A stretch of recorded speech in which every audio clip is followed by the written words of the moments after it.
Ho ho ho, and welcome to the 4th episode of MTV. Yeah, so today's something a little bit different. There's a little Christmas tree. We have florally couches. We are in person. Oh, how do you guys feel about that, being in person? Well, it's a bit risky. Crazy times. I know, you guys actually have legs. Well, it's insane. Yeah, more than just the I know. floating torso. Yeah, I mean, it's been a long time since we got out of. No, actually, we got off COVID for some time now, so It's been a few weeks. Yeah, it's about time we did an in-person episode. So today we have our favorite 3 guests, which is Mr.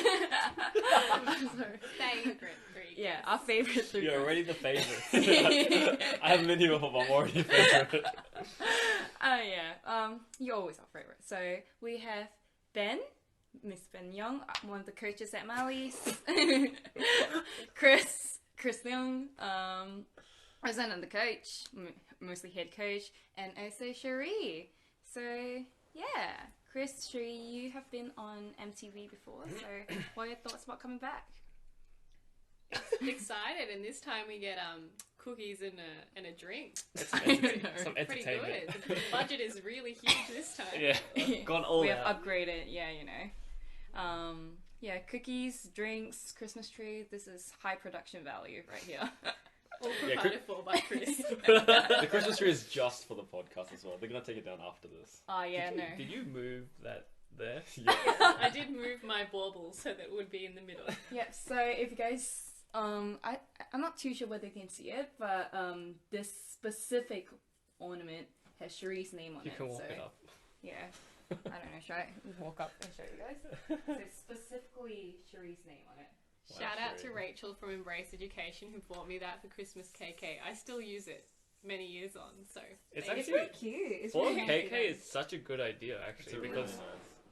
Yeah, it's, it's really actually nice. usable. There's too It's- much effort put in a KK. I'll be honest. I mean, did she paint it herself? No. I think you just buy it in the shopping centre. They've got like a lot of little like Oh, stores. Yeah, I have you thought- seen them? no, I thought that was like. It's just like a Can- pre-made, and then they just like, oh, what's the name you want to put on it, or whatever. Oh. Yeah, it looks really nice. I thought she spray painted it herself. Little That arts and crafts. Would be over. That would be yeah. crazy. Yeah, that would be Yeah, over I was the gonna edge. say. Although, if anyone on Embrace could do it, I reckon it would be Rachel. So It was the same year that Chris got a one of those Christmas plants for KK, and then it started instantly dying as soon as it got home, and he just got so upset. He's like Sorry, Christmas what? one of those Christmas plants, you know how they're like they're like tinted red on Oh. the leaves. So- yeah, and people buy them and put them all over their house during Christmas. And Chris just killed the plant then. Well, Well, I think Well. the timing just coincided. Like the plant was going to die, and it just because Chris took custody of it at the same Yeah. time, So basically plant murderer. and he was very upset. if anyone is a plant murderer here, What? What plant have I murdered? Show me the plant. I can't. What do you mean? I can't. Yeah, let me dig it up real quick. Just. Reverse time mother nature this. Yeah. Fair enough. anyway, yep. Yeah. So, do you guys have any plans for Christmas? Since Christmas is this weekend. Kinda close now. Ben does. Yeah, That's Ben. Chris. So Chris, what do you have planned for Christmas? I don't know, Cherie, what do we have planned for Christmas? We are bouncing between family dinners and lunches, and Chris is my guest, and then Ben is Chris's guest. So it's a +1, and Yeah. then Ben, do you have another +1? Yeah, from +1 eyesight. For last year for Christmas, Ben was like a stray puppy, and we were like, oh, come hang out with us for Christmas. This is like my entire family in one house, and my family is pretty big. There was like, Yeah. I don't know, like 20, 30 people running around, and just Ben like sitting in the rumpus room with my cousins playing Mario Kart. Oh, that's pretty cute. That's Yeah. what he usually does anyways. But everyone- Except by himself, just in his room. You make it sound like I have nothing better. I'm just like in my room, just. Did you? No, I mean, you I did don't play do Smash that. alone. Yeah, I see you unlocking every single character and downloading all the DLCs, you know. So, That's different. That's different. Anyway, Here's this one. plan is the same this year. Very good, very good. Very good. It sounds pretty exciting. Yeah, so moving on to today's episode. Since we're going over to the Christmas break and Mallie's is going to be taking a break all the way until sometime next year. I don't know, Cherie, you probably have Well, Cherie has the answer to that. January the 3rd. Ooh, okay. Yes. exciting. So Pretty much early- first week was just straight back in. Yeah. Okay, so we do have like maybe a week, 2 weeks of So, break. yeah, about 2 weeks. Yeah, so I think it's a really important time for us to really wrap up the year and think about what we want to do for next year, or like setting up our New Year's resolutions, setting up our goals for Dodgeball, or maybe even life goals in general. Yeah. So today's episode is going to be about goal setting and all about your short-term goals, your long-term goals, and how you want to manifest and you want to create these goals, like the purpose of these goals. Yeah. So, do you guys have any current goals that you're still working on, or like, kind of working on right now? Does anyone want to start? Otherwise, trying to think. In Okay. Dodgeball? Surely Both not. outside Dodgeball and in Dodgeball. just anything, right? Yeah, just Let's anything in just start with general. anything. It's just like, I am trying to jump higher. That's my current goal. that's true. I was practicing it in the gym. You know, there's like The box box jumping? jumpers. Yeah, that's good. Yeah, I think I hit 28 inches the other day. I was like, oh, yeah, when I managed to make it up. 28, 70. 28 inches. Yeah, 70 it's actually centimeters. crazy. What's your Impressive. vertical? Yeah, sure. 2 bricks? I don't know, guys. 1 brick? No? How long is a small ruler? The 15 one? Or... A small ruler. I mean, I was trying to push like 30, but I couldn't get up to 30 and kept on landing on my knees. But I feel like with jumping, it's all about mental much more than... it's like mental If and you have also a box in ability. front of you, I Yeah. feel like. May like to realize your full potential, yes, but I mean a lot of it just still comes down to Your physical ability. physical training. Yes. That's true. Well- yeah. And, oh, There's a lot here and a lot here. no, it's this and It's just a full body workout at this point in time. Yeah. Well, actually, jumping actually incorporates your full body pretty much. At least vertical jumping. Yeah, most jumping. yeah, Like, I've heard like your arms can attribute up to like. Okay, no quotes, but like 10 to 20% of your jump. Like, Oh yeah. I feel like when you swing, you yes, gotta really swing back, and Yeah. that Yes. motion really makes you jump yes, higher. yes, So it's just yes. gotta See if my physical. arm's letting me down. your arms letting down. Or it's You're, on you're, my one, head. you're 1 or 2 Like- centimeters. It's all mental. Yeah, you shouldn't be swimming. Like, it shouldn't be like you're swimming up. It should be like you're throwing yourself up. Yeah, throwing yourself. Yeah. And... Is this swimming? Yeah, because when Cherie jumps, it's like she's like trying to swim. Oh, you actually you know what I jumped, mean? Cherie. Oh, okay, yeah, yeah. Yeah, let's see it. I'm not demonstrating this. I'm not letting people clip my jump for the rest of Cherie's jump. eternity. just like a magic cup going off the water. Oh, have That you is seen- very accurate representation. Have you guys seen the Cristiano Ronaldo celebration? Which one? Which one? Are you gonna demo Does it? he take his shirt off? No. The one he literally just goes right, just like, see. Oh my gosh. Oh, That yeah. reminds me of what Street. It's like, I have never seen that. This is the first. Really? Yeah, I know what you I mean. have Yeah. never thrusted the air with that much enthusiasm in my life. Man, you're just a special character. fuck this Thanks for shit, doing bro. that on the podcast. Yeah. Anyway, so Ben, Cherie, do you guys have any goals? Like, what goals do you guys have, or any I current haven't thought of goals? any yet, Cherie. I guess maybe it's not something that I've sat down and like written down, but for those of you who don't know, I started working full time this year, and something that I've really struggled with is building relationships at work. This probably might sound a bit weird to some of you because you see me in like a leadership capacity here, but I'm a very introverted person, and I do find it really hard, especially in that like corporate environment sometimes, to feel comfortable. And something that I've been really trying to do is invest more in those relationships and making an effort to reach out. So these days, like, I try to go to events and things, or catch up for lunches and coffees, even when I'm not necessarily like super comfortable or super keen, just to invest in those relationships so that I can feel more comfortable at work, and then I enjoy work more, and the whole experience is a lot better. Definitely.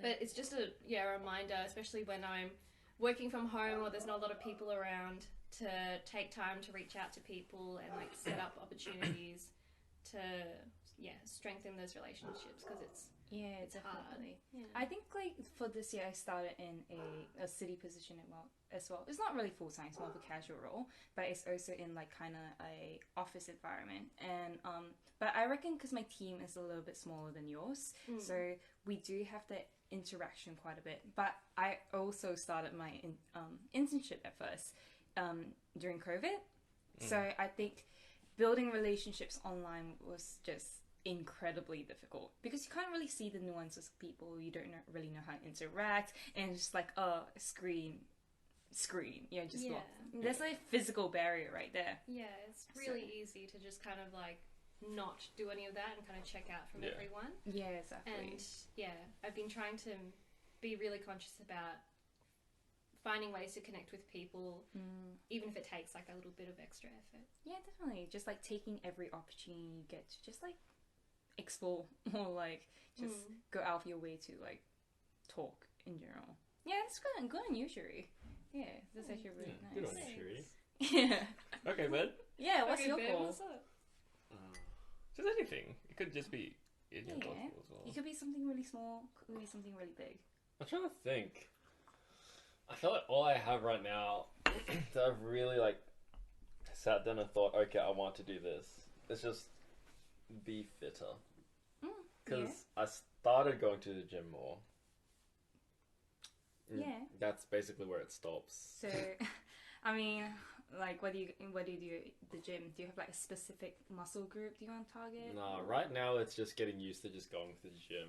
Okay. One, doing that and getting used to, I guess, the actions at the gym, especially the more, like, injury-prone ones. So, for example, like, bench press or deadlift and squat. Those ones in particular. Just making sure I have those down pat before I do anything extra, I guess.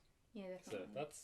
I think, like, the consistency of, like, waking up and going to the gym, that effort right there is something to get used to it in itself. Like, you two were going to the gym at 6 a.m. in the morning at one point in time, right? Like, I remember, like, messages. I don't think Cherie was going to the I gym at did 6 that a.m. 2 times. Maybe if we were going at 8 or 9, Cherie would be there. But, yeah, at the start of this year when things were kind of loosening up COVID-wise, a group of us were starting to go to the gym. I remember there was a few days that I would get there at, like, 5:30 or whatever the opening time was. That's early. Maybe 5, maybe 6. Did you sleep the night before, or was it an all-nighter? No, I slept. Oh. Yeah, when? Nah, like, I would go to sleep at, like, 10 to wake up at, Okay, like, that's 5. pretty good. You know, he's healthy. And, yeah, look. No, but I would wait to go to gym with Nick at 6, because then he would need to go down to Peninsula. What are you laughing at? Was Nick a consistent participant? As much as, probably more than you. That's fair enough. I will give Nick that one, for sure.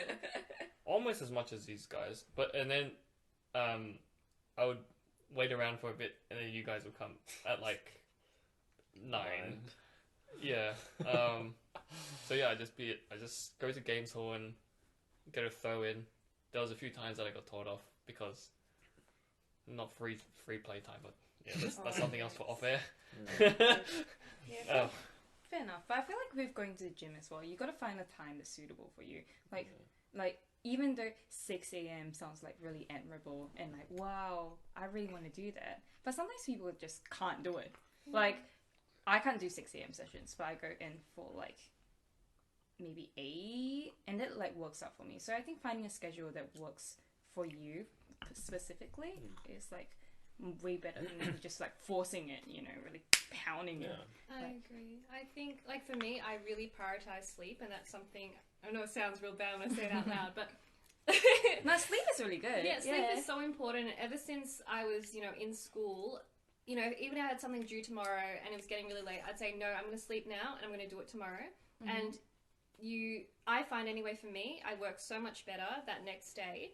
And as long as you like spare 5 minutes to sit down, plan it out, and see that you can actually get it done if you sleep now, there's no problem with stopping. Like, there's no reason to pull an all-nighter and then like have your next day be written off. And I don't think there's anything that makes you like a better person, a more successful person, just because you like wake up at 5 a.m. or 4 a.m. and like go to the gym. It's whatever works for you. And I think like obviously you can still do that and prioritize sleep and get enough sleep. But if you are just, you know, waking up at 5 a.m. no matter how much sleep you're getting and running yourself into the ground, I don't think there's anything that, you know, to look up to in that. You're going to explode. Yeah, this might be encroaching a bit on what we're going to talk about, but I think that's, there's a slight misconception about the waking up at 5 o'clock to be successful sort of thing. Yeah. It's not about sleeping less per se. It's about getting up with a plan and doing stuff with that time. I think, like, people who get up at 5 a.m. or, like, 6 a.m. in the morning, it's also, like, in a sense, like, they're creating habits for themselves. Like, you can do that at any time. Like, Ben, if you want to wake up at 1 p.m. in the afternoon. But it's, like, having... Actually, no, that's a bad example. But, like, you know, making full use of the time you have in the day. Like, every person have, like, 24 hours, you know? Yeah. And it's, like, honestly what you do with your time. If you can wake up at 1 and fully make use of your day, like, applaud to you. Like, kudos to you. Like, I respect that. Yes. Next question is, do you? Well... Yeah, but yeah, I think like that's also a sense, kind of relating to what we talked about, like what Chris said, is like people setting out like unrealistic goals, or people just forcing themselves to do these goals for the sake of doing these goals. Yes. Yeah. And I think we're going to go there. But yes, you're on the right track. It's just like doing it for the sake of it, and I guess. In the blue meeting we sort of looked at it, but like there's also the factor of like if you don't meet a goal, you just suddenly become a failure, even though you have actually can still accomplish a lot of things. It's just like, for example, if you set your wake up time at 5 a.m. And you wake up at 5:30. Now at this point, do you say, damn, I missed my 5 o'clock, never mind, I'm going to sleep to 1 p.m. Or you can get up and still do something, right? And it's that, I guess, action that is what makes that thing a success, not simply the wake up. Definitely. I think, for me, I do that rounding up thing. I don't know whether you guys do it, but it's just like when I wake up at 5:30, I'm just like, yeah, I'm gonna round it up to 6. When I'm like studying and I'm supposed to study at like 1 p.m, I'm like, and it's like 1:15, I'll be like, you know what? I'm gonna round it up to 2. 2? But 1:15. I was expecting 1:30. It's like 2. You know, you gotta be a whole number. You know, 1:30 is a little bit weird. I think, yeah, that's a bad habit. Do not follow it. I just see Regine being there like, oh, it's 1:05. Yeah, 1:05, kind of. Round it up to 2. Yeah. Yeah, there's like that saying that goes along with this, like, anything worth doing is worth doing poorly. So it's like, I think we talked about it in yes, thing we as also well. talked about this. Like, you gave the analogy of like doing a push-up. And it's like, if you set yourself, I'm going to do 10 push-ups a day, and like you start off doing no push-ups. You say, okay, I'm going to do 10 push-ups a day. But instead, you only manage to say 5 on some days, 7 on another day, 3 on another day. You still compare it to like what you did initially, which is 0 push-ups. And in the end, you are still doing 3 push-ups, 5 push-ups, 7 push-ups, which even though it's not the 10 push-ups, you're still getting things out of those push-ups. You're still making that progress. Yeah, it's amounting to something, you know. Like, it's not like you're doing nothing, you know. You're doing something. It's like, I think when I was still going to the gym as well, like, even though I've been to the gym, did a chest press, couldn't do one chest press with the bar, no weights at all. Yeah, and I was like thinking to myself, I was like, man, I'm such a failure. 20. That's quite a bit. Yeah, but usually I could do like maybe 2. Have you tried a dumbbell? Just the lighter dumbbells? Yeah, but I think I did like 3 the previous session, and I went in the next session, and then I tried to do it again, and I couldn't do it, and I came out of that like experience being like, oh man, I'm such a failure. I couldn't do this. Bad session at the gym. I was like gonna cry, but then I kind of realized that like you know, I'm at the gym. Like, the fact that I'm already Yes, there, exactly. you know, I'm at least, like, doing something. Yes. So, I think that, like, that mindset really helped me, like, Yeah. bring it back. Yeah. There's a concept that we went over, which we'll probably touch on later, so I'll leave it for later, but that, at least I hope Ben might be familiar with. That kind of touches on that, Yeah. which is not, like, actually, ultimately, it's not about the goal, but we can get there when we get there. Ice Cube. Yes. Yes, but even before that. Anyway. Yeah, so going back to goal setting. Actually, I'm curious, Regine, do you have any goals for next year? Goals? Oh, any current goals? Yeah, or any current goals, Current goals. What are your current goals? Honestly, like, for a while, my goal was, like, it's very, like, vague in a sense. It's, like, trying to be a better person and trying to be more centered. I think those were my two main focus for this More year. centered? In a sense, it's just being more present and being more, like focused, or, like, just okay, more... gotcha. Yeah. I think, like, in a sense, also being more content with what I have. I think a lot of people, like, keep on searching for, like, oh, I want to do this next big thing, because if I do this next big thing, I'll get this other big thing, and then if I get this other big thing, I'll become happy. It's always like, oh, I have to do something else to become happy. But if you really focus on the present and, like, focus on the people around you and the things around you, you start to realize there's a lot of, like, stuff that really makes you happy. Like, spending time doing this makes me happy. Yeah. And, like, playing dodgeball makes me happy. Or, like, you know, having my morning coffee. Coffee. But, like, Suddenly yeah. became American. Coffee. Coffee. Yeah, but having my morning coffee and, like, staring out the street for, like, that 1 minute, that's what I call my downtime of the day. And that for that 1 minute, that's like, oh yeah, it cheers me up for the day. Like, I feel, like, better. So I think really my goal for this year was, like, really focusing on becoming more present and focusing on what's around me. Yeah, just to interject a bit. I would say probably content is not the, at least in my opinion, not what you'd be looking for. It'd be more like appreciation. Yeah. Grateful. Yeah, I'm more grateful for, like, things around me, and, like, like, I mean, yeah, because I think there's a certain aspect which is like, you can be happy with what you have, but you should still be trying to...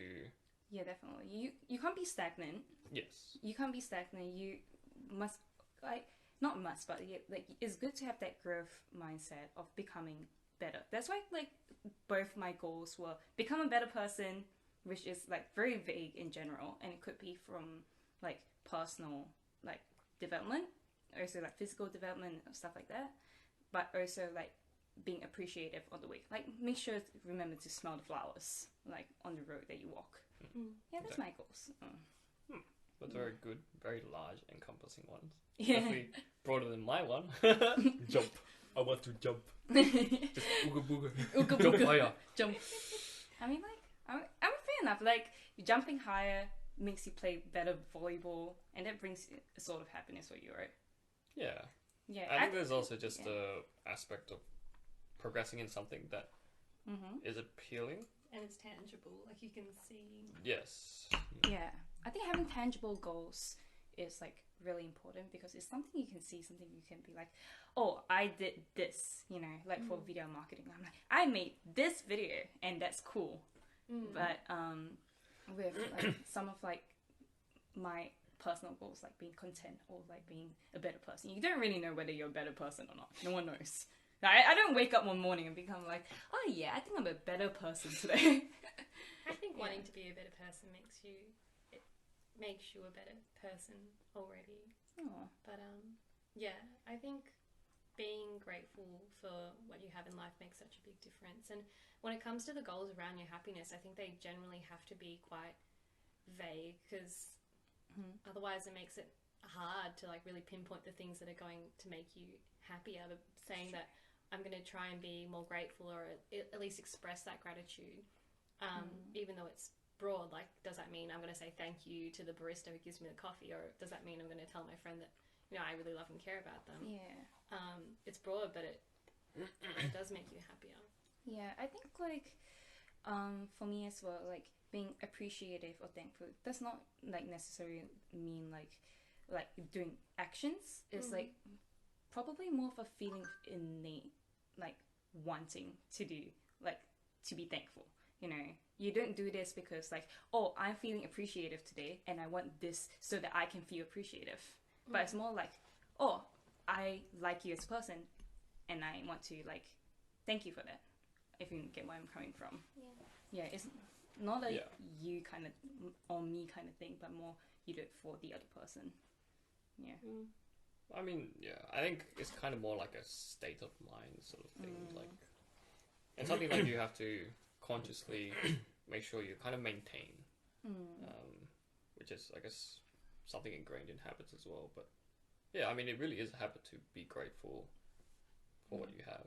Yeah. Because it's very easy to slip by life and just be like, I want more and more and more. Yeah, it gets tiring as well because you're like always like more. But then like by the time like you reach your more, you're like what 70 years old, and you're like, where did my life go? Yeah, I mean, you don't even realize that you reach your more. Yeah, because it happens and you don't stop to think that it's happened, and because you're always looking forward. So yeah, it's important to take that time to stop and not just think about more. Definitely. It's just like, say right now, like you're aiming to get like the classic, like say 6-figure job, and then probably by the time you get there, you're gonna be there and be like, no, I want the next milestone, the next one, without realizing that you've actually made it to exactly. what your past self had projected. I think it definitely focuses a lot on like self-reflection as well. You like but a lot of like big actions or like even small actions that you make, like you kind of self-reflect and be like, oh yeah, how have I like improved from the past, or like well, you guys always say PB. Yeah, personal best. When do we say that? Yes, you guys do. During the Mallie Olympics, everyone was like during PB. Oh, but that's Everyone just chanting it. That's different. that was literally just that day. I reckon we have said it like way more. Yeah, I don't think we say PB specifically, but yes, like, I mean, we are sort of a club which is like, I guess no matter what's happening with other people, like, you should always be trying your best to get your best out, and not just being like, oh, I've already won, I'm just gonna take it easy, or I've already lost, I'm just gonna take it easy. Either way, like, you still should be trying to get the most out of every opportunity that you have. That's true. I think it really depends on like players' like different goals as well. It's just like depending on like what they wanted out of the game and like whether they reached their goal, or they feel satisfied with like their playing style. I think honestly, I don't think any player has went out of the game feeling satisfied. Yeah. Because it's all relative. Like the problem in Dodgeball is that it's also so relative to, and I guess in life in general, because for example in Dodgeball, when I started, like if I saw how I was playing now, my mind would be blown and I would be so like proud and happy about it.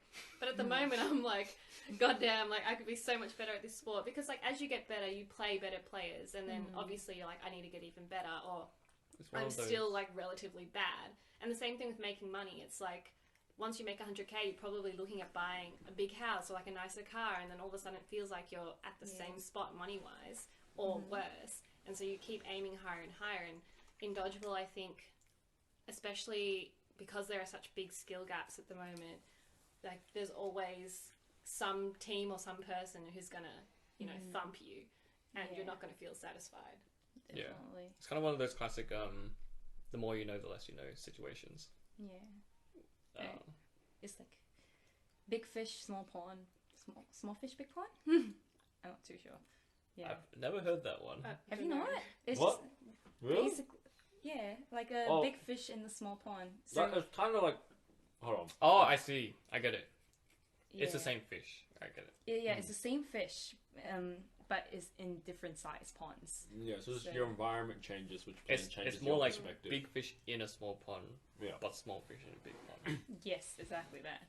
The way you said it just kind of sounded like two different. Yeah, I thought Two you different forgot fish. which one was the right way to I was say like it. trying to figure it out in my brain. I was like, is this because Regina's fishing? fishing that I just don't know this one? It's a fishing talk. Fishing joke, yeah.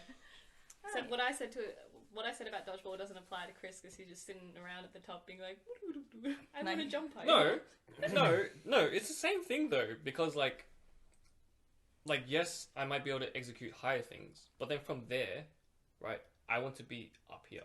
Mm. I mean, that's probably not true for all the top players, but anyway, like, Good, spicy. But you ever show up to a Dodgeball game and then like a player who has the same role as you on the other team is throwing double your speed and you're like, oh, because that's what happens to me, and I'm like, okay, I guess I do not throw hard enough. but that has nothing to do with your goals or anything.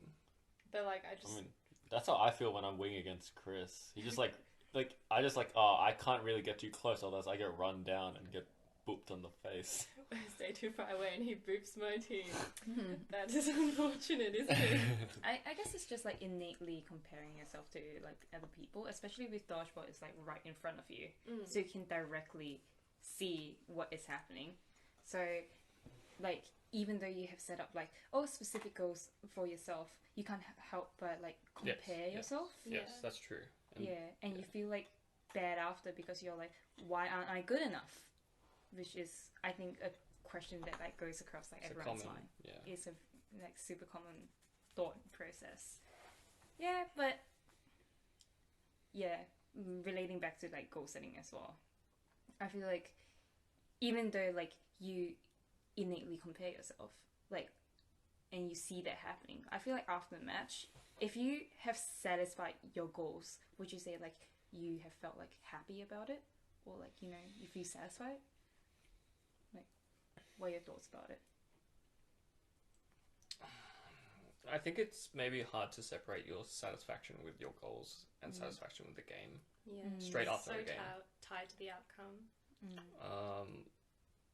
Which is why we typically don't debrief. For everyone who's on Mallie's, they'll know we debrief, but we don't debrief straight after a game because 90% of the time everyone's just going to feel that something terrible happened on their part or just in general.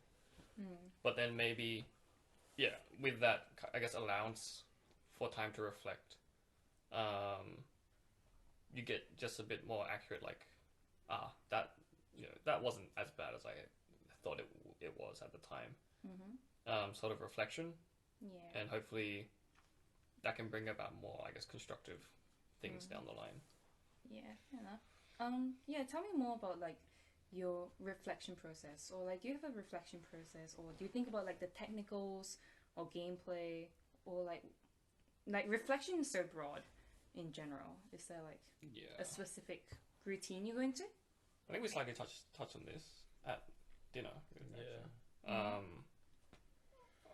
I think everyone should have their own process.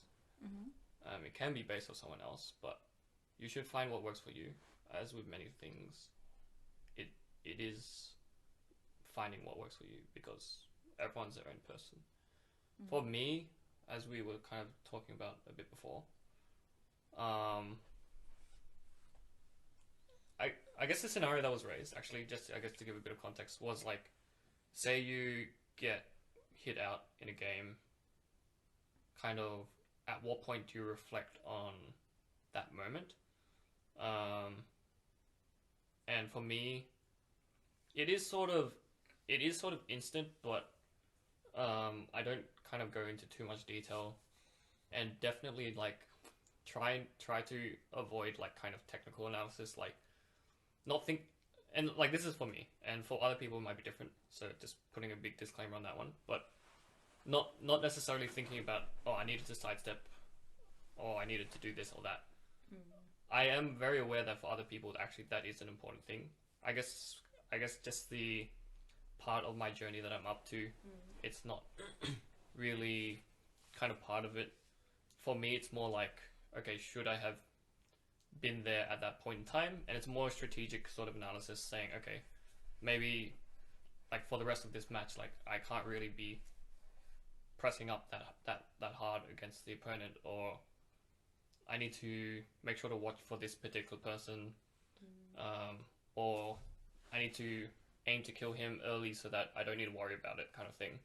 A few different things, but it's more like a strategic kind of analysis rather than self-reflection.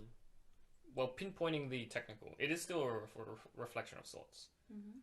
And I guess the end goal, regardless of what you reflected on, should be to have a positive change to your actions so that the next time you're in a similar situation, your actions will be more beneficial.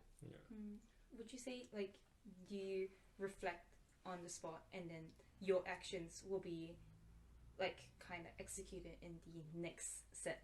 Yeah, or... pretty much. Like, which So is you why I just take like more a execute. strategic view, because I let my strategy idea dictate my action. And for I know for other people it might be slightly different, but like I can be like, okay, I shouldn't play as aggressively against this person or whatever, and it's then that will tend to be like, okay, I should stay back.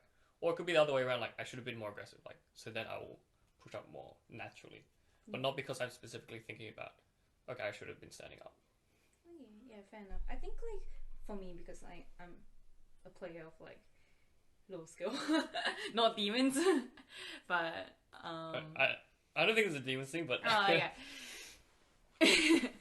But for me, I think like when I get out on court, right? The first thing I think about is like, oh man, I shouldn't be doing that, or like, or I should have ran back a little bit more, or like, or I should have sidestepped a little bit more, or like, I shouldn't have given the catch, that sort of thing.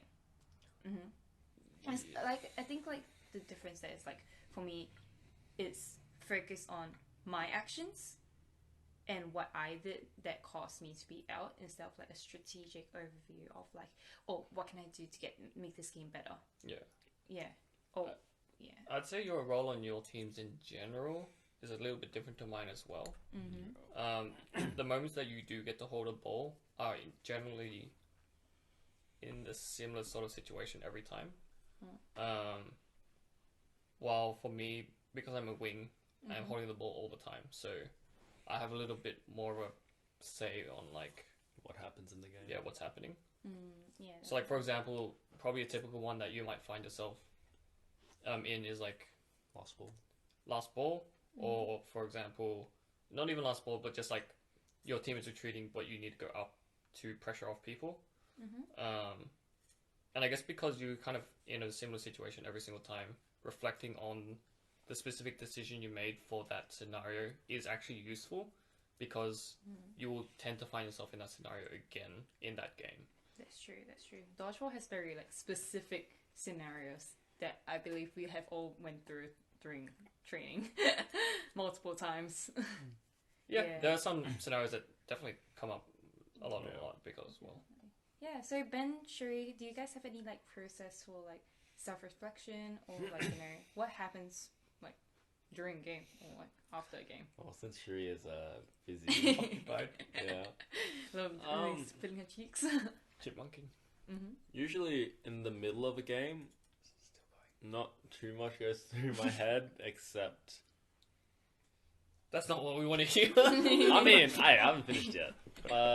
Usually first thing I think about is like, if I get hit, I'll think, okay, why did I go out? And usually think about, okay, was it like my positioning? Was I not covered?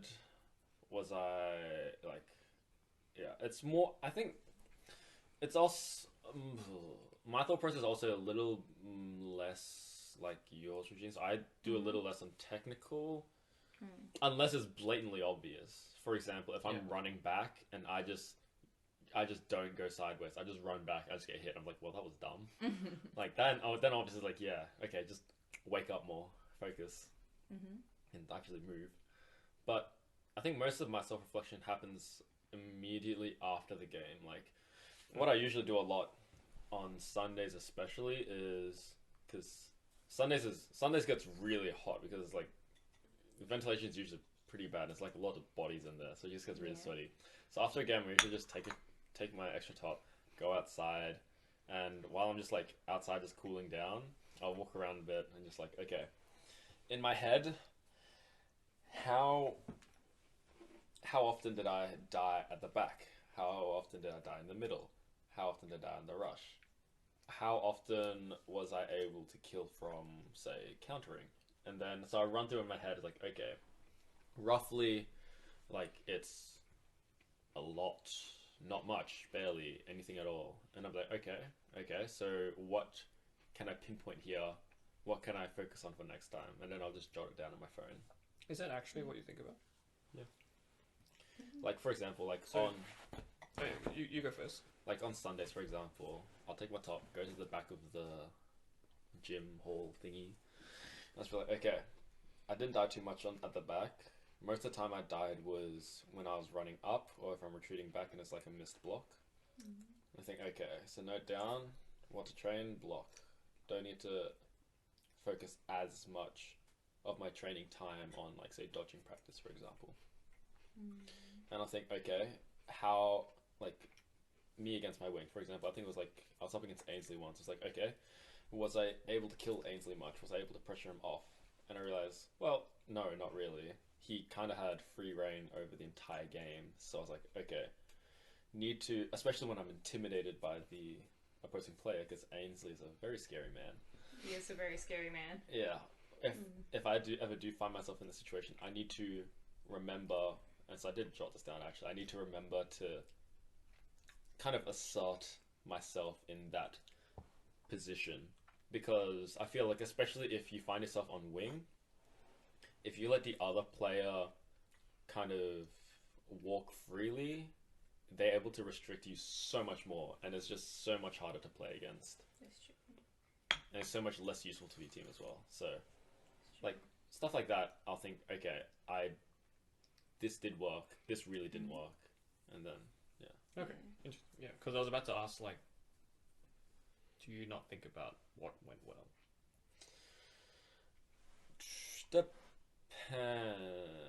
Depends on what I think is worth thinking about. For example, I don't usually think about midline shots too much. Actually, I don't think I think about what went well, unless it's something out of the ordinary. For example, I'll usually look for what went wrong, and if I can't find much of what went wrong, I'll say it went well. Very So, like, if I don't die a lot from the back, okay, my baseline dodging was alright. If I don't find that I missed a lot of my shotguns, okay, my shotgun was alright. Something like that. Yeah, I mean, it's sort of similar. I mean, I do agree with reflecting on what didn't go well, but it's also sort of similar to you aren't really defined by your failures, but Yeah. what you did. Yeah. I think for me, at least, it's a lot easier to remember what went wrong, because it just sticks in my memory a lot Yeah. easier. I Yes. think it's really easy to focus on like what went wrong and like what you could do better, but also like to take a moment to think about like what went well as well. It's like sometimes when I throw a ball and I'm like, you know what, that ball went down pretty well. And I get hit off of my life. But wait, excuse that whole situation. But like in that slight moment, Yeah, I I think, mean, like, yeah, in the middle of a game, yeah, taking it easy on yourself and like yeah. like saying like, oh yeah, you know, I think just patting yourself on the back is like pretty important as well, so that it. I mean, you push yourself to become a better player, but you also like want to, in a sense, congratulate yourself for like getting to where you are. Yeah. Well, it's, I like, mean, some it is important part of steps. becoming a better player. Like, you need to identify what is good as well, so that you can be like, I need to keep doing this, Yeah, exactly. or like, I need to do this harder, kind of thing. Yeah. It's actually sort of similar to that funneling thing that we talked about. So it's just like, you take in a lot of ideas, Oh, and you pick a few that you want to focus on, and you really focus on them. As a quick sweep of what that idea is. So is this something like similar to like setting goals as well? If you take like a whole bunch of goals and then you pick. It was actually it was couple. actually in a podcast that we watched about Okay. goals, but it's just like, say for example, even me, like probably I'd say my main attribute for dodgeball is just I generally move a bit faster than everyone else. Speedy man. Mr. I won the 100-meter sprint. Not That's by right. much. But you still won. I mean, you saw Michael like 500 yards behind you, right? Michael's a pretty fast man. And Michael like... runs for our team. Anyway, no, but okay, sure. Like, you know, that's my attribute, and kind of like doubling down on that, and like kind of like there's no way that I'm gonna be like, oh shit, my midline throwing is bad. I better work on it. Like, sorry, there's not no way, but sort of like balancing that with like, okay, I can really hit people on counter rushing, Oh, and being like, so you're completely missing this bit Yeah. where you're like, all of this is working really well for me. I should actually just try to project that up, focus on that, and build that as a pillar of my play, and then I can bring up the rest once like this is like on point. yeah. I really like that. It's like a really practical way of like really looking at what you've done well. Like in my sense, I'm like, oh yeah, you did well. But in his sense, it's more of like, you know what? I will build this up and destroy the enemy. Yeah. It's sort of Which similar is- to, I think, what we've occasionally given people as advice. Because occasionally people come up and like, oh, like, how do you throw with your non-dominant hand? How do you throw a Yes. curveball? Yes, no, exactly. Why do you throw No, him no, on dominant this is- hand? This is a perfect example. Yeah. Keep going. So- This is a perfect example. How do I curve the ball? Yeah, how do I throw underarm? Mhm. What we always tell people is, don't focus on that.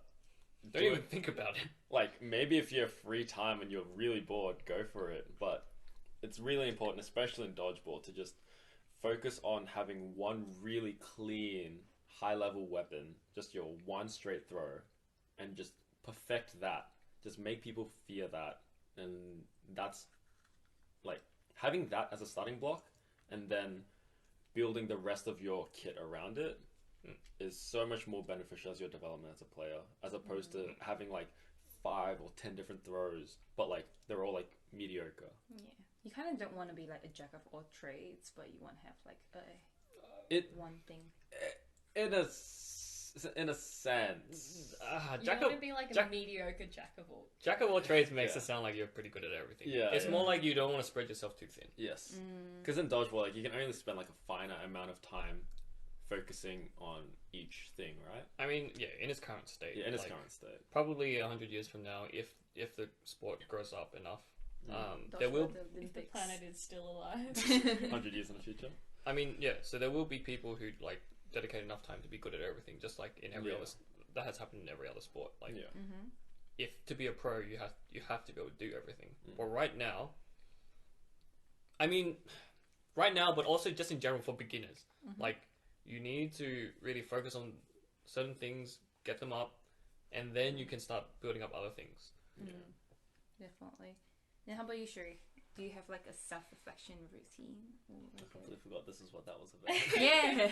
No, I like I mean, tangent though. I'm just Yeah. surprised that like you guys are all telling me that you don't have like a mini highlight reel in your brain that plays after the game. Because like for me, you know, I might spend like 37 minutes doing absolutely nothing, but then in my head I will remember like the one time I hit someone and I I know. run after One I time run she after hits Chris me. I do- after the game. I do that as The well. one time. It's like I the go, mini I highlight. hit you. Yeah, I go, Chris, guess what? I hit Ashley. You caught Ashley, you mean? Oh yeah, like that after that game where I caught Ashley and Nico in the same game, my head the whole time highlight reel just playing over and over again. Doesn't But- like change the fact that we lost I think- like terribly. That's like completely other side of the spectrum where now you're almost, and I know you don't. Well, I haven't finished telling my story yet. Yeah, keep going. You just think I was sitting there being like, damn, I'm popping. that one throw I did in the 40-minute game, nuts. No, but I do reflect, but I find that and this is something I should work on, but like in game I'm probably not so good at it. Like I'll do something and I'll be like, wow, that was stupid. Better not do that again. Walk on court, and sometimes I do it again, but sometimes I don't. So I think sometimes it's just hard because like, your body's so used to like muscle memory and just you dodge the same way or like you know you do that little one kick thing. She's calling you out for it. Not you. I see many other people. It's not Cherie. What did I... Okay. Well, alright. No, I do find that I am getting better at changing my strategy. Like, on my mixed team, I end up often being left last because, you know, why would you hit me when you could hit Ben Young? So I'm by myself on the court. And I do find now that, like, I try to think a little bit more each time about, okay, what can I do differently to see if there's something I can change about this very bad situation. Whereas I used to just do the same thing, which is like slide to the right, get hit in the knee, and then get off the court. So I am getting better at it, but I think what I find is, like after VDL, if it hasn't gone so well, I would just be like wrapped in guilt, and I will reflect on everything that didn't go so hot, and that usually motivates me to train and do a bit better. But I find that I really rely on like the videos and my teammates to give me like a better perspective. I think I can be very, very hard on myself, and I also think it's really easy to like tunnel on all the things that went wrong, especially actually in both women's and mixed. Like it's really easy to tunnel on the things that went wrong in mixed because like I have only so many moments where I'm holding a ball or whatever, and it's really easy to pick out the ones where you held a ball for like the first time in 10 minutes and you threw a catch straight away. It's really easy to hold on to those things and feel like things could have been different. And then in women's, like for me, having a ball in my hand all the time, feeling like I need to do something with it, and then, you know, when you die to something silly, you kind of really hold on to that. Yeah, I kind of get where you're coming from as well, because like I play for my mixed team. I remember like Thursday league, every boy threw just boop, boop, boop. I'm just like, what's the point? Like, there wasn't even any point for that. So I felt like pretty discouraged from it. But like, you know, I think as previously in the women's episode, like we mentioned, like we just pick up the ball, keep going, yeah. And but sometimes it's still like pretty discouraging to me. Like, having that opportunity to throw and just not making it, and then just sitting there and thinking about it the whole entire time. Yeah, I do that quite a bit, but not a great habit. I think, there's something to improve and a new goal that I want to set as well. It's not dwell on things too much. Stoicism. Yeah. Sorry? Stoicism. Yeah, stoicism. Could you explain more what stoicism means? Yeah, go Ben. This is your people. your thing now. So, that's kind of long. I can back you up, but Okay. Just go for it. So stoicism is like not letting outside factors affect your thoughts or like your, I guess, like your actions. So for example, like being able to be indifferent to results. If you see your team's losing 9-0, being able to shrug that off and focus on the next point. That's like being able to embody like stoicism. So stoicism is more of a mindset than like, oh, I'm being really stoic. I have a poker face. Chris. Chris. Mr. Poker Face. I have poker face because I am just indifferent. But stoicism is more of the mindset of like, okay, like you manage to not let things affect you as much. You're able to shrug things off and then move on, make progress your own way. Just slowly, just focus on what is important. Yeah, I might just highlight something, which is like, at least from my understanding and the way I would like it ideally anyway, even if it's not how it's defined. But like, it's not really a denial of what has happened. So like, it's not a denial of the last 9 sets in the 9-0, right? That didn't happen. Yeah. So there is like kind of an acceptance, but it's also just like allowing yourself to not be impacted by those last 9. So it's like, I guess to put it in an example, it's just like say you're dying a certain way for the last 9 sets. It's not like you come to the 10th one and be like, I'm just going to play again.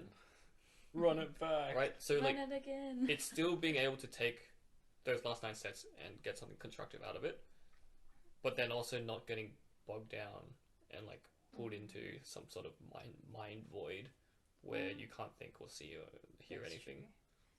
I don't know how you guys do it. Like, for me personally, I dwell on things. And I'm like, oh, no. Bad. Takes a lot of active thinking I think, yeah. Yeah, do you have, like, a method that you go through, like, to maintain this stoicism?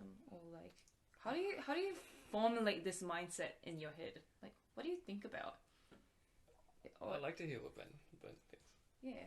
Well, I kind of got it from when I was in high school, just like letting things brush over or just shrug things off a lot easier. Because I used to be very easy to, like, Trigger. Set off. not trigger or set off, but like, yeah, more set off actually. Mm-hmm. Like, some little things would happen, and I'd get arced, and it can slowly build, and it eventually got to the point where I was like, wow, this isn't very fun.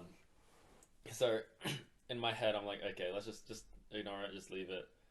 And there would be sometimes, like, if I was really angry, I'd take, like, maybe a minute to myself, just walk off, and I literally say to myself, okay, it's fine, just leave it, it is what it is, let's move on.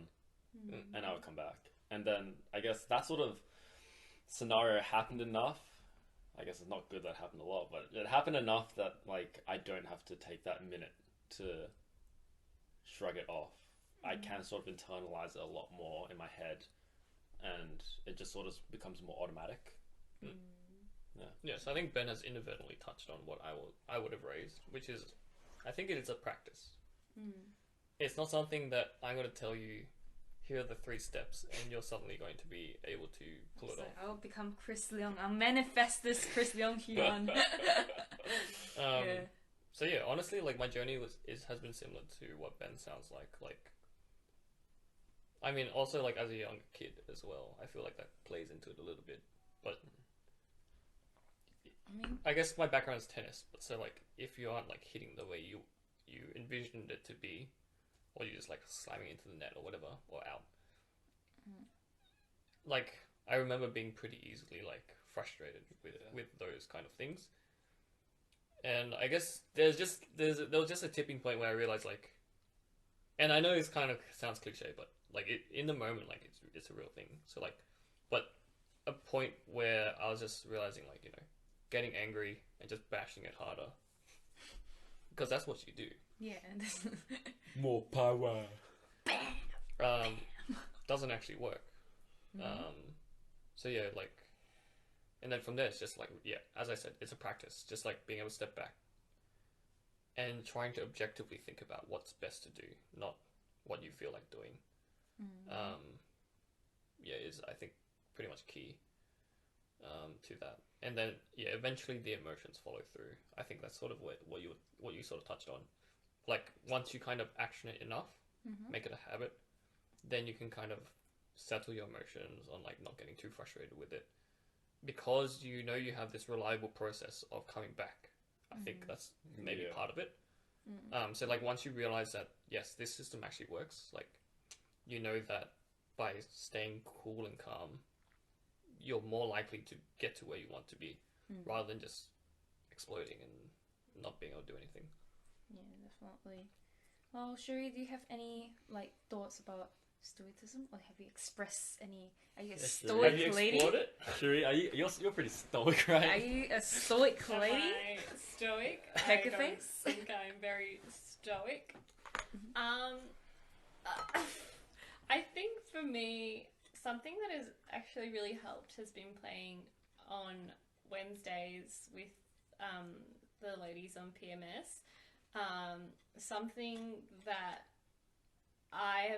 feel like I've been doing more recently subconsciously is just trying to have a little bit more fun with dodgeball, in the sense that, like, if I do something objectively not good, I would just be like, damn, that was stupid, and I roll off the court like a robot vacuum cleaner. And I find that it just helps me move on from it a bit more, because I always used to step off the court, feel really guilty about it, kind of like look around at my teammates being like, oh my god, I'm so sorry. But now I'm just like, damn, that was stupid. Better not do that again. I think sometimes at Wednesdays, like some of those games are just like unwinnable, going downhill real quick, and you just try to find a way to like keep going in every single point and figure out, okay, like what can I do differently to make this outcome a little bit better. So like abs to me is like the ultimate raid boss. Abs. Wednesday Gen D for PMS, like that is cursed. Yeah. And then most of the time I lose that shot, like I get caught. But then sometimes I'm like, okay, like maybe I'll try aiming slightly outside his box, or maybe I will try to find a different shot on him that's not throwing straight down the line. But every time I do get caught, I go, damn, that was stupid. Better not do that again. And I just walk on court the next time. Next point, try something different, see how it goes. And I think that has really helped me. But for a while, I feel like I haven't taken the games. I mean, I still play very seriously, but then when it doesn't go so well, I just tell myself, damn, stupid. And then I rock up the next point and try again to do something a bit better. Yeah. I think there is an aspect of like realizing that you're doing this for fun as well. Yeah. Otherwise, what's the point? I know. And it's also like not taking it too hard as well. Like, I think with, especially abs, like, sometimes every ball you throw, he just catches from like, I don't know, his reach is just looking for it and he's baiting you. Yeah, it's just baiting you to throw. Yeah, he's he's throw at him. Speaking of You gotta kill him at some point. And yeah, it's dude, super there was frustrating. the Gen D story of him just like there was a ball way above his head. He's like, I got this. Like, damn man, you really want those? Yeah, but yeah. So, sorry, I just lost my train of thought. But like, basically, it's just like not dwelling on things and being able to just like, be willing to just try it again. I think like that's a very important concept to kind of take as well, because especially like it's really hard. Like I think I felt like the most disappointed after Jenny Thursdays. I think that was earlier this season, right? It's just like it was against like VDL1 players. You know, I wasn't that great. It was right outside of like ISO. We just got out, so I wasn't that tip-top shape, so after the season ended, I was like, man, maybe Dodgeball isn't for me. Like, I don't know. Like, I don't throw that well. I don't catch that well. I can't really move. Like, you think about it. But then, you kind of, in the end, bounce back. It's like, it's not like I'm not playing this game to be the best. I'm playing this game because it's fun. I like it. Like, this... Like, being the best is like a part of, like, or getting better is a part of it, but being better is just increase your enjoyment. Like, no one enjoys being bad, but you enjoy the game. So how do I enjoy the game more? I just be better. I can play against better people, have more fun out of the game. Yeah, it makes you think different as well. Yeah. I think, like, we mentioned, like, how Chris mentioned that when he gets out, he strategizes about how to improve the game in general, like, strategies to improve the game. Whereas, like, for me, I just improve like what I could do better as a player in myself. So I think in the sense that we have like different, not really different goals, maybe kind of like different goals. Especially in, like, it's Dodgeball. Definitely part of it. Yeah. I mean, I'm almost at a state where like the goal is sort of just to win the game, which I would not necessarily recommend. I mean, but winning the game is like important. You guys are like competitive. Yeah, I mean, I do go in still similarly with like micro goals. Like, I'm going to make sure to pressure, because last game I wasn't pressuring very much, or slow down my thought process to make sure that I actually throw accurately or something like that. Probably. It's probably less like on a micro scale compared to like people who are coming up. It's like a lot of like short term, in the moment kind of goals. Yeah, it's less of that now, right? It's like 'Cause Yeah, it's more just like broadly speaking, I want to not let my wing come up whenever they want. I guess when you get to your levels, like, oh, you've already ticked off so many micro goals. Yeah, I guess I've kind of already taken that journey and like Yeah. and like you get to look at bigger picture. It's kind of just like you should have like a kind of survivability goal, but a goal of just like being like I'm going to survive better is not very effective. Which is where like I want to sidestep. I want to stay low. I want to actually move before blocking. All these things, and I sort of already kind of built that up, and you can kind of see like you can look at bigger and bigger portions of the game. So then, yes, maybe at a certain stage down the line, simply survivability is an okay kind of focus area because you already know that you've covered the moving side to side. It's like you already climbed the steps. You know, you're at a different stage. Or you have progressed so much to the point that it's just like one overarching area. Sort of. Yeah. Then would you say you have any like overarching like long-term goals then? Like could be for dodgeball, could be for like outside dodgeball. Since you have covered so many like small goals, like maybe keeping it within dodgeball might be sort of more appropriate, but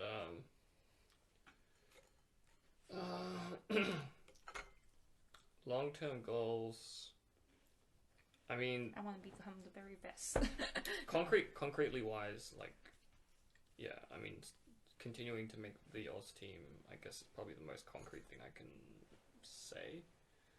But there are like technical ones which are still like in the works and stuff like that.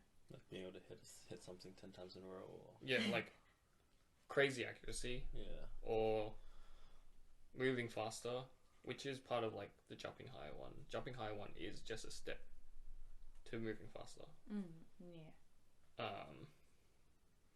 Having more options for dodging and surviving in general.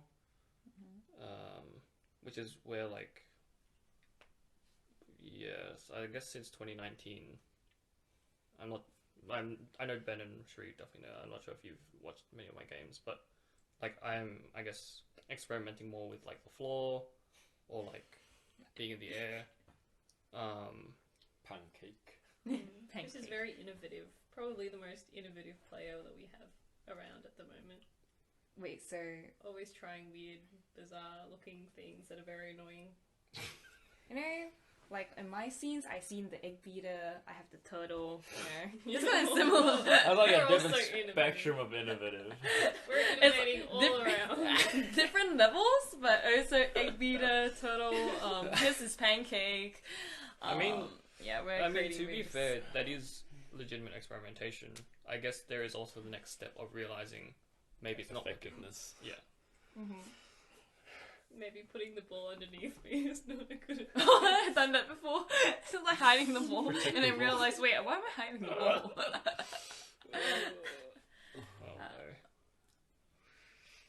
Oh well, it's all part of it, I think. Yeah. You kind of like live and learn, and then you're like, oh yeah, this worked, this didn't work, and yeah, you can just come up as a better player the more you play. I've seen crazy things work in VDL3 that just make us go like, oh, maybe, you know, there should be different strategies or different things that we talk to VDL3 about. And as we, you know, get more experience with that, we'll adjust probably how we train players at different levels. But you do see in VDL3 that like Stomping works really well. something that works well in VDL1 doesn't work well in VDL3, and then something that works really well in VDL3 does not translate in VDL1. And it's just, yeah, it's all experimentation, and like, I don't think we tell our players to experiment specifically, but they just do. And then you go, Just come up with their own ways, you know. yeah.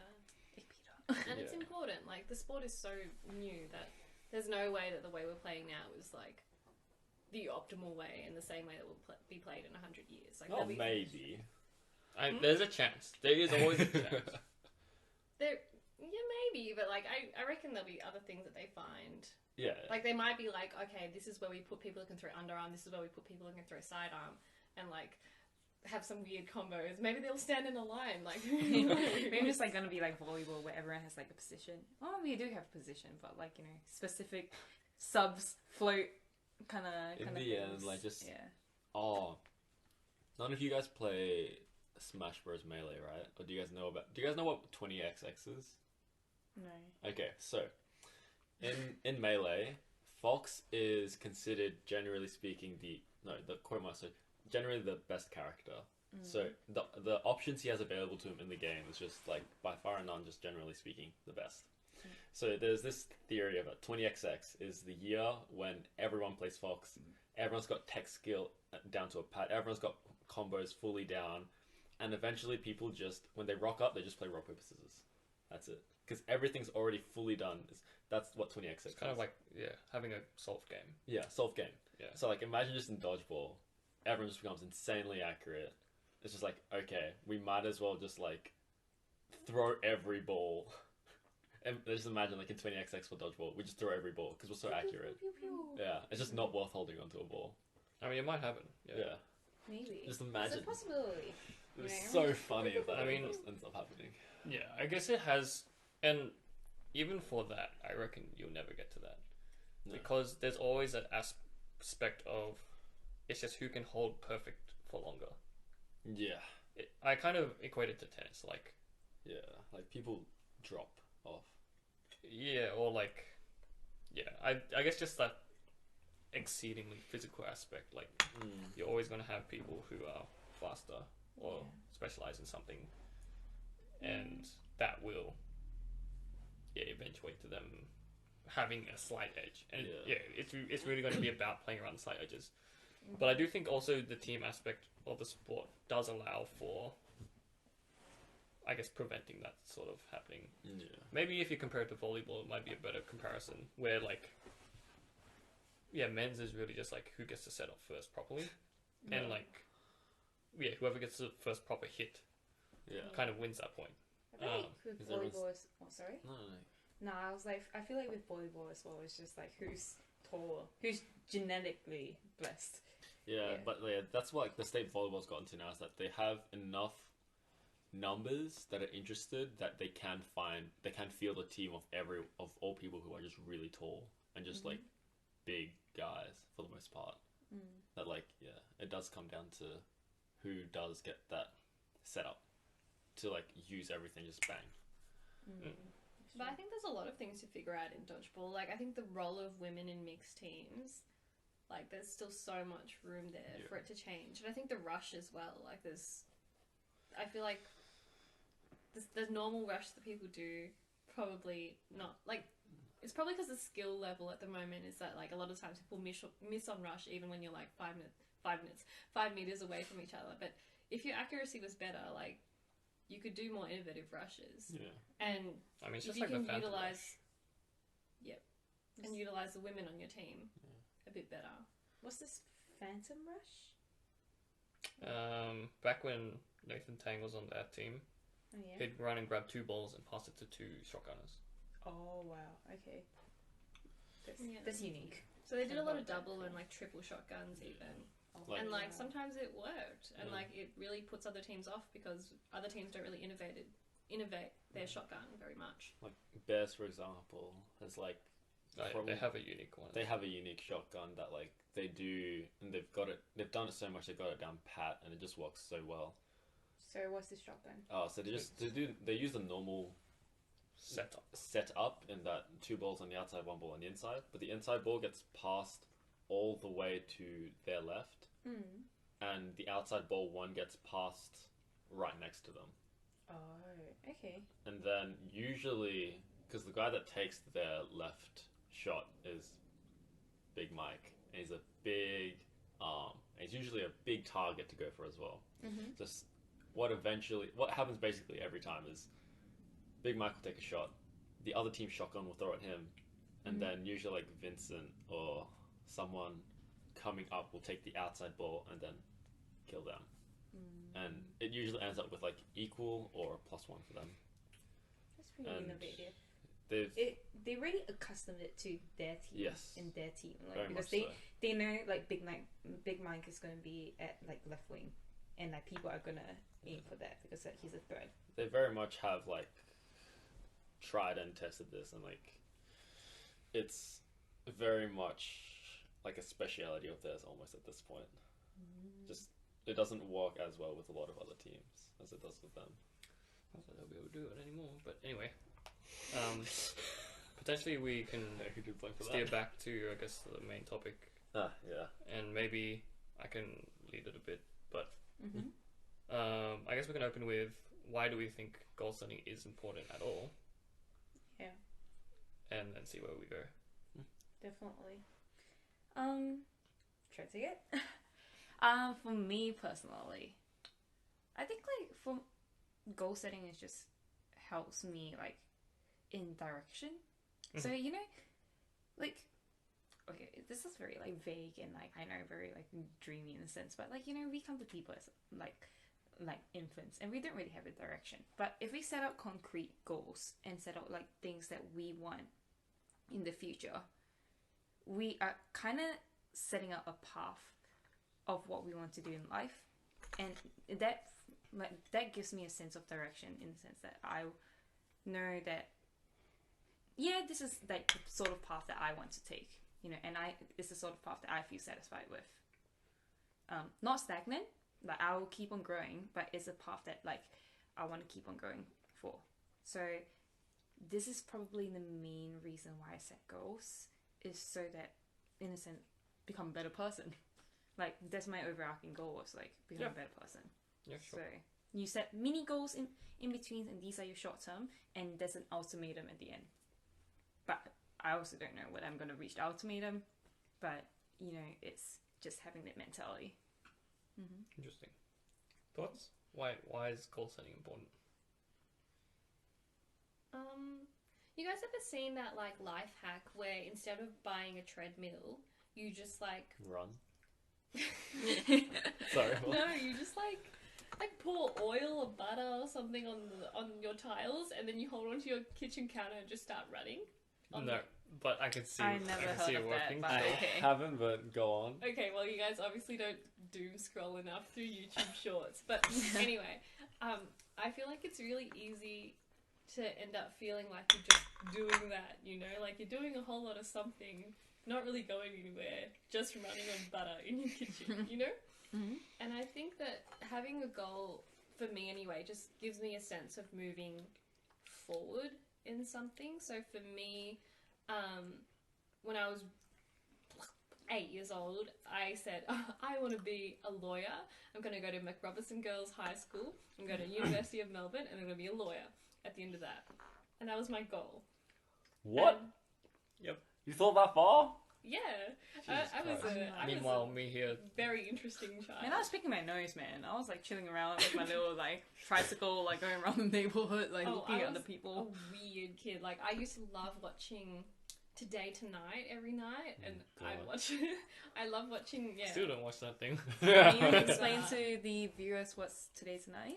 Oh, it was one of those, For like... those who aren't old enough. Okay, well, it's like a current affair, basically. Like, it's one of those, like, do you know that Coles is scamming you $50 every time you go? And they, like, chase after someone in the parking lot, kind It of... kind of sounds like my mom like sending me WhatsApp messages about don't stand next to the microwave Yeah, because it's basically. radiation. Or it'd be like, you know, I don't know, like, if you eat a potato every single day, like, your children are gonna grow, like, 50 Potatoes. centimetres or something. Oh. I don't know, just bizarre things. But I was a really weird child, but I had this goal, and I've had this goal until, I guess, a month ago when I became a real lawyer. And it just gave me a sense of I am moving forward. So everything that I did, even when they didn't work out, even when I made mistakes, as long as I was doing something, I felt like I was moving forward rather than just doing a whole lot of nothing. So, like, for example, when I was at uni, like, I had jobs that I quit, I had, you know, leadership opportunities that didn't work out, I joined clubs that I didn't like, and it can kind of feel like you're moving back and forth, or like sometimes like 10 steps back when you get a grade that you're not happy with or whatever. But because I had like this larger thing I was working towards, I always felt like I was moving forward. And I think for me that just makes me feel a lot more settled in what I'm doing, and it's easier just to focus on what's right in front of me. because I don't have to sit there and be like, damn, like, am I a failure today? Every single day. It's kind of like a progression kind of thing where you feel like, I guess, like, yeah, in a way, like, moving forward as well, it gives you a sense of, like, satisfaction. At least you feel like you're doing something with your life. You're not, like, staying stagnant. Yeah. I think, like, my biggest fear is just, like, staying stagnant. Or, like, if you're just tomorrow and the day after, you're still at the same place. And, like, yeah, sometimes it's nice to take a break, and there's nothing wrong with that. But, like, if you stay stagnant for too long, you kind of get in your head quite a bit. And you're like, why am I like this? And it really messes with you. Yeah. Getting a bit dark. No, I'm just saying, like, honest truth though. Oh, that's good. Yeah. So I think, like, having, like, progression in your life as well, like goal setting progression, it's like something that really fulfills you in general. Yeah, any thoughts on that, I guess? Ben? Yeah. I don't know. I guess I was the exact opposite of Cherie and stuff. In fact, like, I really had no goals as a child. I had no idea what I wanted to do. I was just kind of letting life move by me and just, like, kind of going with it a lot of the time. Yeah, I think that'll be good. You have a whole different perspective. Yeah. Why do you think it's important? Well, I didn't think it was important basically until, like, uni. Like, any time, like, I do remember when I was in school, high school and primary school, like, we were told, like, oh, set goals for, like, next year and stuff. And I would just write down just whatever I felt like the teachers wanted me to write and just be done with it and just move on, and then I can play in recess or something like that. Yeah, like the golden child, Asian parent golden child. I want to be doctor, lawyer, engineer. I don't want to do. Yeah, but yeah. I mean, these days I'm like, I feel like having a goal makes it easier to do things. I guess, because one, as you said, like, it gives you more direction, and, like, having a purpose when you do something, I feel makes you do it better. And I guess now that I have more of a passion for different things in life, I want to be better at certain things. Some goals just come more naturally. So I think, like, damn, I really want to get better at this. I'm like, oh, well, I now have a goal. Now I can formulate more goals on this and just sort of branch out. But I feel like for me, most of my goals, if they come, like, kind of subconsciously. They start subconsciously. Like, I don't specifically think, okay, I want to make a goal for this. It just comes like, oh, I want to do this. It's like, oh, okay, so if I want to do this, how do I start doing this? And then sort of branches out from there. So then would you say goal setting has been important to you? For the last few years, yes. Actually, no, yeah, yes. If I started thinking, yeah. If I started goal setting in high school, I would have a much more successful high school. Much more to come out of it, I guess. I mean, it's never too, like, late to start, honestly. Well, it is if it's high school, but It's too late for people My to goal ask for them. next year is to get a Get 90 back something into high ASAP. school. No, but yeah, these days I find goal setting to be very important, especially since I am also at a point where I am very much thinking about my next step in life, and since I'm so blessed to have people around me, especially those that have been through things before I have. I'm just trying to find a roundabout way of saying older than me, but, like, because, like, I see what you guys go through. I'm like, damn, if I was better prepared for that, I'd be able to do better, right? Oh no. Do you want to take an intermission? Let's take an intermission. Yeah. Did your camera run out of battery? Yeah. Oh no. It's on. Thanks for noticing it though.